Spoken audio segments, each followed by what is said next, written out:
से सहाबी हैं जो आक़ाए दो जहां नबी मेहरबान मोहम्मद अरबी सल्लल्लाहु अलैहि वसल्लम से मिल तो न सके, लेकिन उनको सहाबी का दर्जा दे दिया गया।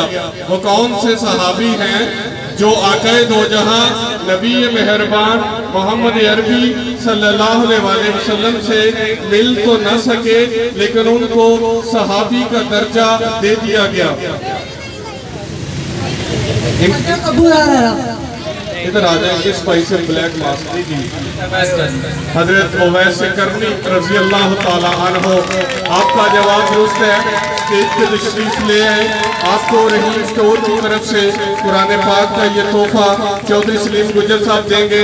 आपको बहुत बहुत मुबारक हो। हम यकीन करते हैं कि आप इसको पढ़ेंगे, इस पर अमल करेंगे, मुल्क पाकिस्तान की सलामती और रहीम स्टोर की कामयाबी के लिए दुआ करेंगे। हजरत उवैस करनी एक सच्चे आशिक़े रसूल थे। माँ के बड़े फरमाबरदार थे। माँ की तबीयत खराब थी, लेकिन फिर भी हजरत मोहम्मद सल्लल्लाहु अलैहि वसल्लम से मुलाकात के लिए तशरीफ लाए। दरवाजा खटखटाया तो हजरत फातिमा ज़हरा रज़ी अल्लाह ताला अन्हा ने फरमाया, कौन? फरमाया हजरत मोहम्मद सल्लल्लाहु अलैहि वसल्लम से मुलाकात के लिए आया हूँ। तो आक़ाए दो जहां नबी मेहरबान मोहम्मद अरबी सल्लल्लाहु अलैहि वसल्लम उस वक्त घर पे मौजूद ना थे, तो फरमाया कि वो घर मौजूद नहीं है। तो माँ की चूंकि तबीयत खराब थी, माँ के बड़े फरमाबरदार थे, इसीलिए हजरत उवैस करनी रज़ी अल्लाह ताला अन्हो वहाँ रुके ना, वापस आ गए। तो पीछे से हजरत फातिमा ज़हरा रज़ी अल्लाह ताला अन्हो ने हजरत उवैस करनी रज़ी अल्लाह ताला अन्हो की पीछे से कब्र देखी थी। तो आप आगे आक़ाए दो जहां नबी मेहरबान मोहम्मद अरबी सल्लल्लाहु अलैहि वसल्लम घर तशरीफ लाए। फरमाया इसी तरह कोई आपसे मुलाकात के लिए तशरीफ लाया था। फरमाया फातिमा, क्या आपने उसका चेहरा देखा था?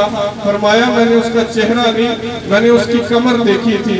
तो आक़ाए दो जहां नबी मेहरबान मोहम्मद अरबी सल्लल्लाहु अलैहि वसल्लम ने फरमाया, फातिमा तूने आज सच्चे आशिक़े रसूल को, माँ के फरमाबरदार को देखा है, लिहाजा आज तू बख्शी गई है।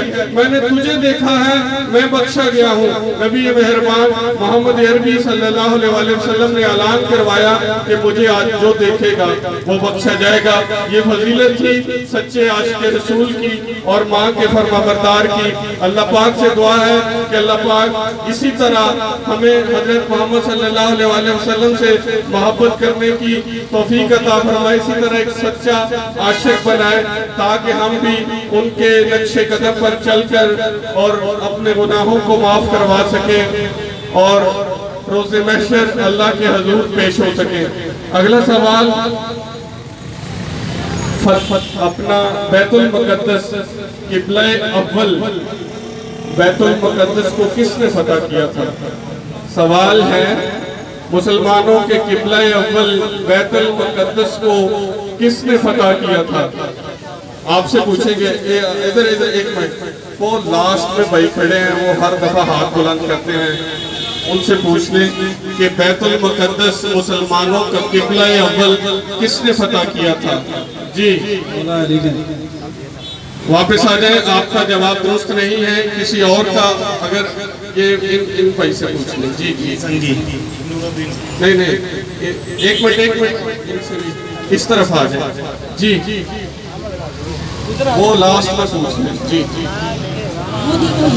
सैयद सलाहुद्दीन अय्यूबी ने बैतुल मुक़द्दस फतह किया था। आपका जवाब दुरुस्त है, इनके लिए तालियां बजा दीजिए। फिर मैं आपको बताऊंगा कि एक सच्चा आशिक़े रसूल सैयद सलाहुद्दीन अय्यूबी, जिसके नाम से मगरब अभी तक कांपता है। आपको रहीम स्टोर की तरफ से मोहतरम रियासत अली ताहिर साहब कुरान पाक का ये तोहफा दे रहे थे। आपको बहुत बहुत मुबारक हो। हमें यकीन है कि आप इसको पढ़ेंगे, इस पर अमल करेंगे, अपनी ज़िंदगी इसके मुताबिक गुजारेंगे। क़िबला अव्वल जो फ़लस्तीन में मौजूद है, उसे सैयद सलाहुद्दीन अय्यूबी ने फतह किया। मुसलमानों का काफिला शाम में से गुजर रहा था, तो सलेबी जर्नैलों ने मुसलमानों के काफिले को रोका और कहा कि बुलाओ अपने मोहम्मद को, बुलाओ अपने नबी को कि वो आए और आपकी मदद करे।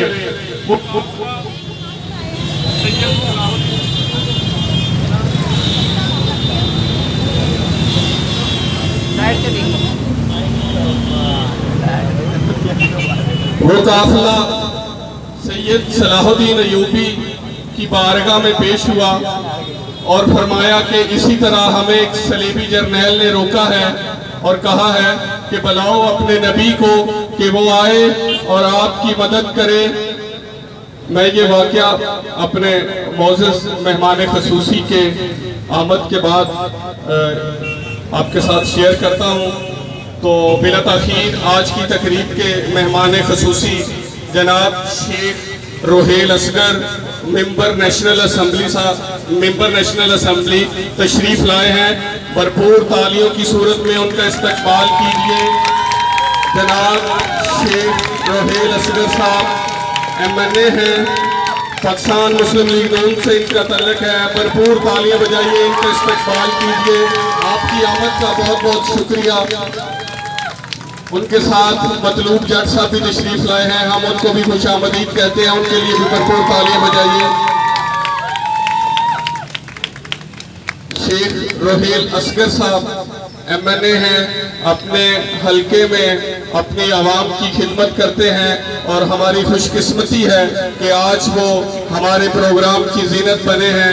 अहलन व सहलन मरहबा जी आयानो पखेर आगले सर, आपकी आमद का बहुत शुक्रिया। भरपूर तालियों की सूरत में इनका इस्तकबाल कीजिए। मैं आपको बता रहा था कि फतेह बैतुल मुक़द्दस क़िबला अव्वल सैयद सलाहुद्दीन अय्यूबी ने फतह किया था। जब मुसलमानों का काफिला शाम में से गुजर रहा था तो सलीबी जर्नैल ने उनको रोका और कहा कि बुलाओ अपने नबी को, वो आए और आपकी मदद करे। वो काफिला सैयद सलाहुद्दीन अय्यूबी की बारगाह में पेश हुआ और उन्होंने कहा कि हमें इस तरह सलीबी जर्नैल ने रोका है और कहा है कि अपने नबी को बुलाओ, वो आपकी मदद करे। सैयद सलाहुद्दीन अय्यूबी जलाल में आगे बारगाह अल्लाह में पेश हुए, अल्लाह से दुआ की कि ऐ मेरे रब, मुझे तब तक मौत न देना जब तक मैं क़िबला अव्वल फतह न कर लूं और उस सलीबी जर्नैल का सर कलम न कर दूं।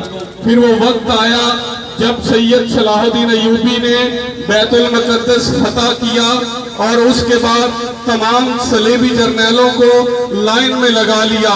जहां हमारा मजहब हमें ये दर्स देता है कि कैदियों के साथ अच्छा सलूक करना है, तो सलीबी जर्नैलों को पानी पेश किया गया। जहां हमारा मजहब हमें ये दर्स देता है कि हमें हुर्मते रसूल पर कट मरना है, तो वहां पर उस सलीबी जर्नैल को साइड पे किया और उसे बताया कि ये देख मोहम्मद अरबी सल्लल्लाहु अलैहि वसल्लम का गुलाम आया है। तुमने कहा था कि बुलाओ अपने नबी को, वो आपकी मदद करे, तो उस नबी ने इस गुलाम को भेजा है। तो सैयद सलाहुद्दीन अय्यूबी ने उस सलेबी जर्नैल का सर कलम कर दिया। तो हमारा मजहब जहां हमें दर्स देता है कि हम अपना कैदियों के साथ अच्छा सलूक करें, वहाँ हमारा मजहब हमें दर्स देता है कि हम हुर्मते रसूल पर कट मरें। तो मैं अगला सवाल आपसे अगला कि कुरान पाक में कुल कितनी सूरतें हैं और कुरान पाक में कुल कितने पारे हैं? सवाल है, कुरान पाक में कुल कितनी सूरतें हैं और कुरान पाक में कुल कितने पारे हैं? आ जाओ बच्चे, आ जाओ। 30 पारे और 114 सूरतें। आपका जवाब दुरुस्त है। स्टेज पे तशरीफ ले आए। आपको हमारी तकरीब के मेहमान ख़ुसूसी जनाब शेख रोहेल असगर साहब कुरान पाक का ये तोहफा देंगे। आपको बहुत बहुत मुबारक हो। हम उम्मीद करते हैं, हमें यकीन है कि आप इसको पढ़ेंगे, इस पर अमल करेंगे, मुल्क पाकिस्तान की सलामती और रहीम स्टोर की कामयाबी के लिए दुआ करेंगे। हज़ूर अकरम सल्लल्लाहु अलैहि वसल्लम के सबसे बड़े साहबजादे का क्या नाम था? आकाए दो जहां नबी मेहरबान मोहम्मद अरबी सल्लल्लाहु अलैहि वसल्लम के सबसे बड़े साहबजादे का क्या नाम था? कासिम जवाब दुरुस्त है। स्टेज पे तशरीफ ले आए, इनके लिए तालियां बजा दीजिए। आपको हमारी तकरीब के मेहमान खुसूसी जनाब सोहेल शेख सोहेल रोहेल असगर साहब कुरान पाक का ये तोहफा दे रहे हैं। आपको बहुत बहुत मुबारक हो। हम उम्मीद करते हैं कि आप इसको पढ़ेंगे, इस पर अमल करेंगे, मुल्क पाकिस्तान की सलामती और रहीम स्टोर की कामयाबी के लिए दुआ करेंगे। अगला सवाल है, ग़ज़वा-ए बदर के अंदर मुसलमानों की तादाद कितनी थी? सवाल है,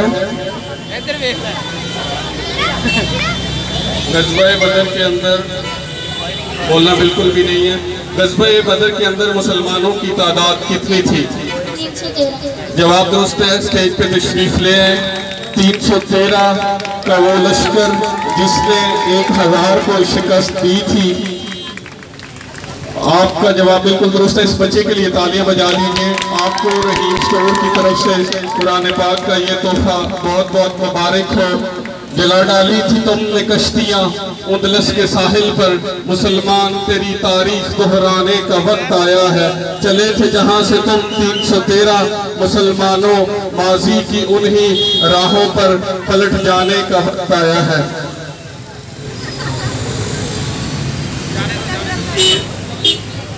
ले आए जी। सवालों जवाब का सिलसिला यहाँ पे ख़त्म करते हैं। अब वक्त हुआ चलता है आज की कुरानदाजी का। रहीम स्टोर रबीउल अव्वल के मुबारक महीने में पाकिस्तान की सबसे बड़ी इस्लामी कुरानदाजी करता है और वो कुरानदाजी पूरे जोर शोर के साथ जारी व सारी है।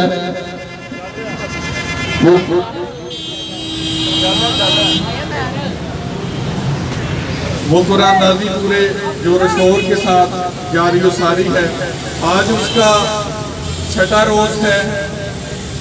10 लोगों के पूरे निकाले जा चुके हैं। जिन 2 खुश नसीबों के पूरे कल निकले थे वो खुश नसीब हमारे दरमियान मौजूद हैं। तो इस कुरानदाजी के बाद उनको स्टेज पे बुलाया जाएगा और मौजूद मेहमान से उनको चेक दिए जाएंगे। तो बिला ताखीर आज की कुरानदाजी का आगाज करते हैं।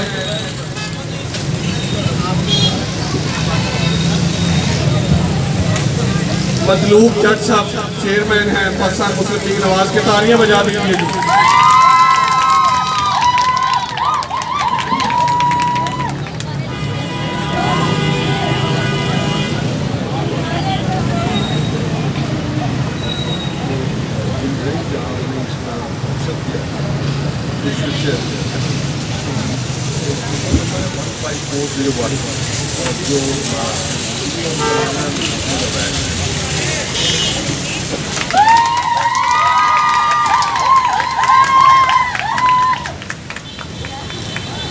मतलूब जट साहब ने जिस खुश नसीब का पूरा निकाला है उनका नाम मोहम्मद अवैस है। मोहम्मद अवैस को रहीम स्टोर की तरफ से उम्रा टिकट बहुत बहुत मुबारक हो। तो अगले खुश नसीब का चुनाव मोहतरम रोहेल असगर साहब करेंगे। आपकी भरपूर तालियों में आते हैं वही जिनको सरकार बुलाते हैं।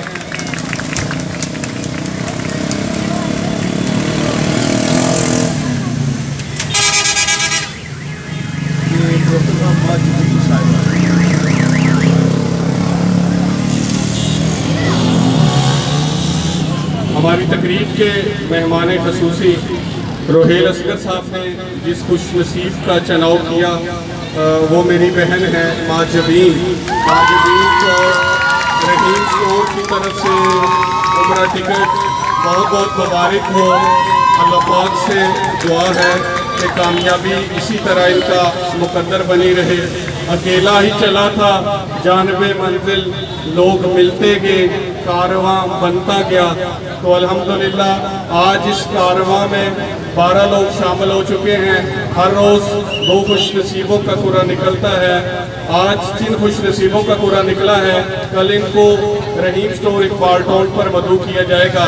तो अब वक्त हुआ चलता है उन खुश नसीब चेहरों से मिलने का, उनको देखने का, जिनका पूरा कल रहीम स्टोर इकबाल टाउन पर निकला था।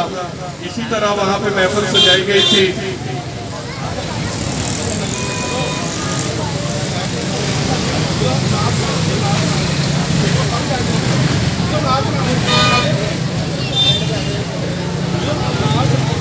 तो मैं बिला ताखीर ताहिरा नाज से इल्तमास करूंगा कि वो स्टेज पे तशरीफ ले आए। आपकी भरपूर तालियों में ताहिरा नाज स्टेज पे तशरीफ ले आए और मोहतरम रोहेल असगर साहब से अपना चेक वसूल करें। तालियां बजा दीजिए और इनके लिए ये बड़ी खुश नसीब है जिनको बुलावा आया है अल्लाह के घर से। हम उम्मीद करते हैं, हमें यकीन है कि जब मेरी बहन अल्लाह के घर जाएंगी अपने लिए दुआ करेंगी, अपने घर वालों के लिए दुआ करेंगी, मुल्क पाकिस्तान की सलामती और रहीम स्टोर की कामयाबी के लिए दुआ करेंगे। आपने मेरी बहन स्टेज पे ही रुकना है। अगले खुश नसीब हैं सैयद मुनीर साहब। आपकी भरपूर तालियों में सैयद मुनीर साहब स्टेज पे तशरीफ ले आए। हमारी तकरीब के मेहमान खसूसी रोहेल असगर साहब मेंबर नेशनल असम्बली आपको चेक दे रहे थे। आपको बहुत बहुत मुबारक हो। आपने स्टेज पे ही रुकना है सर।